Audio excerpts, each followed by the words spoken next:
Hey, this is Mr. Elmhorst with the help video for the minor grade rational number operations quiz. So we take a look at number one, and we see we have a negative and a positive. So we follow our integer rules. So the signs are different. You have negatives and positives. So you need to find the difference between these two rational numbers. So we have 25 positives and 6 negatives. And then we also have 7 fifteenths negatives. So -6 and 7 fifteenths. So right here, we need to subtract a fraction, but we don't have one with the whole number over here. So we take one away, and with the denominator of fifteenths, we're going to do 15 fifteenths. That's one whole number. We take it out of the 25. We're left with 24, and then we make a fraction. Now we can subtract 24 minus 6 is going to give us 18. And then 15 minus 17, 15 minus 7 is going to leave us 8 for the parts. 15 minus 7, and it's going to give us 8 fifteenths. And that is going to be a positive 18 and 8 fifteenths. So this one would be, the answer is not here.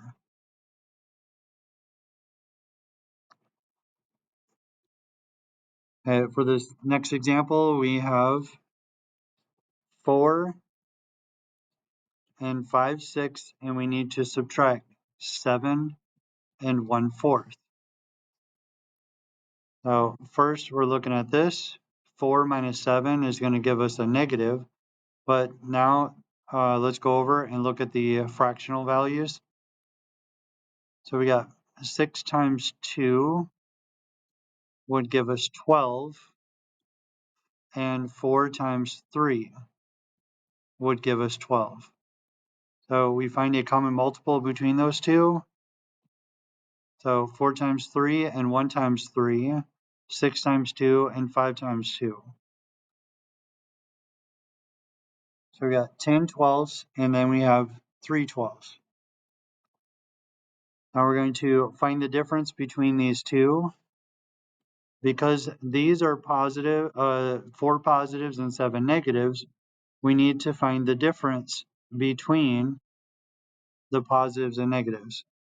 So we're going to subtract to find the difference, and we're left with 7. We got 7 twelfths. And then we find the difference between 7 and 4, and we're going to end up with 3. And because there's more negatives, our answer is going to be negative.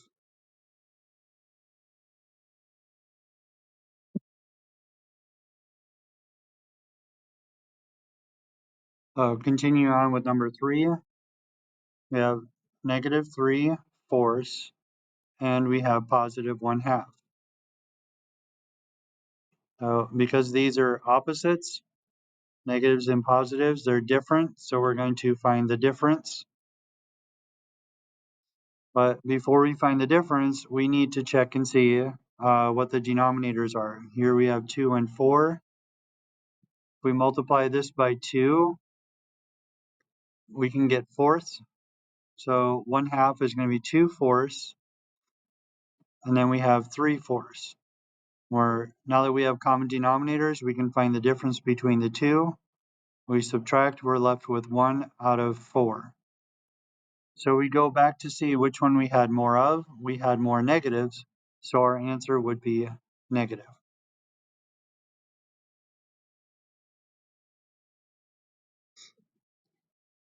Jessica needs 3 3/4 cups of green grapes, 1 1/2 cups of red grapes.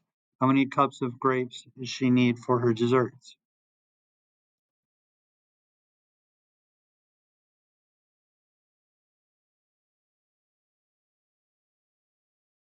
This question does not designate which type of grapes. We have red and we have green. So in order to find the total, we're going to put these together.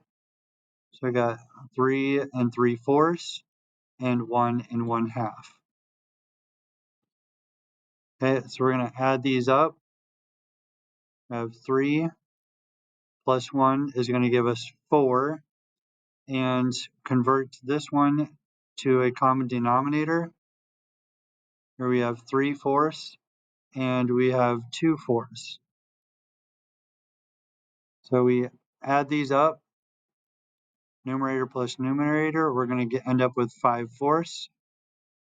So we have 4 and 5/4. And we simplify that,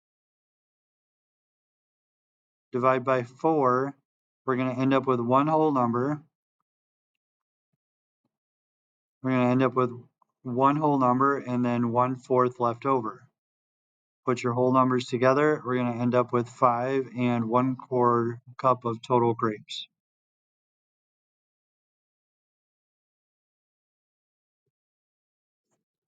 We have 8 and 1/4 divided by 3/8. First, we're going to regroup.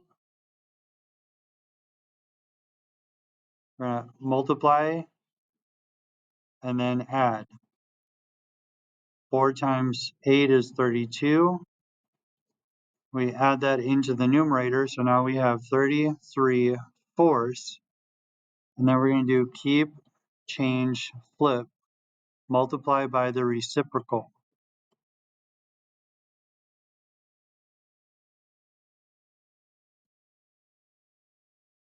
Now we could multiply 33 times 8 and 4 times 3 and then simplify later, but I see a common factor here. So divide by 3, divide by 3, that's going to give us 11/1. And then we could divide by 4 and divide by 4, and that's going to give us 2/1. So now we simplified, we can do 11 times 2, which is 22, and then 1 times 1, which is 1.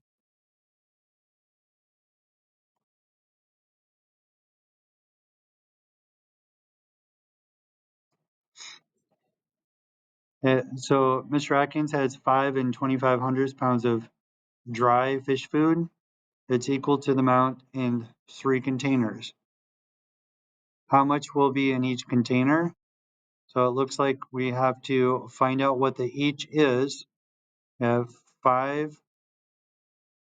This is your total, and we're going to divide it by the containers. He will put an equal amount into 3 different containers. So he's going to divide it out equally. 3 goes into 5 one time. 1 times 3 is 3. We subtract. Okay, we're done with the whole number place value. Now we're going to go to tenths. 3 goes into 22 7 times. 7 times 3 is 21. Subtract, bring this down, and it's going to go in there 5 times. So each container is going to have 1 3/4 pounds of dry fish food.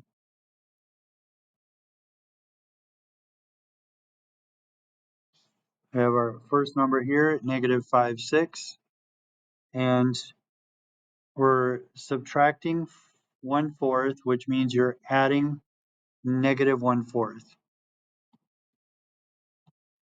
Okay, so here we have -5/6 and -1/4. And we need to add these two fractions together. Now find a common denominator.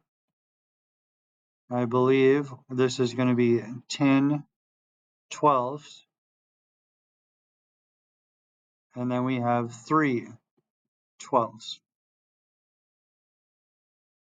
This is negative. This is negative. Now that we have 12s and 12s, we can add the numerators together because they're negative and negative. Negatives are going to go together. We add them together and we get 13 negatives out of 12s. When you simplify that, got -13/12. 13 divided by 12 is going to give us -1, and then we have 1 left over.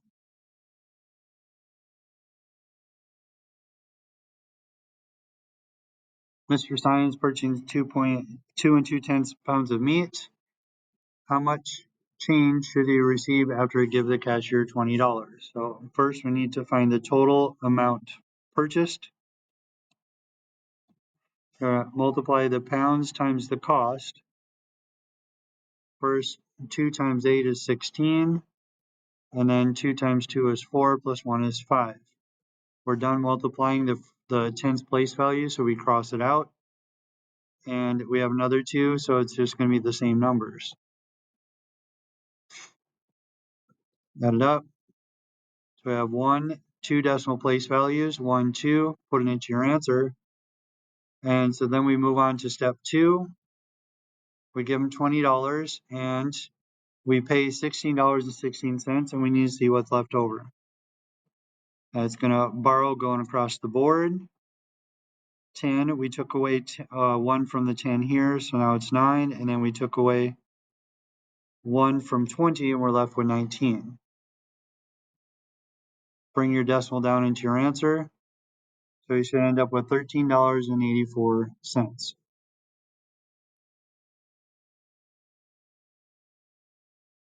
Prime rib is $6 per pound. That's actually a pretty good deal, and then we got 2.5 pounds. Well, per pound means the given rate is going to be multiplied by 6, and we can change that to a decimal. 2 1/2 equals 2.5, and then we multiply that by 6. 6 times 5 is 30, 6 times 2 is 12, plus 3 is 15. 1 decimal place value, 1 decimal place value, and you're done. And for the last one here, we have negative 24 times 5 twelfths. Put it over 1 as a fraction, and you can cross simplify, divide by 12, divide by 12, and that's going to give us 1, and that's going to give us negative 2 over here. The negative was out front. We put a 24 divided by 12 is 2. So now you multiply negative 2 times 5, and then 1 times 1, and you're done.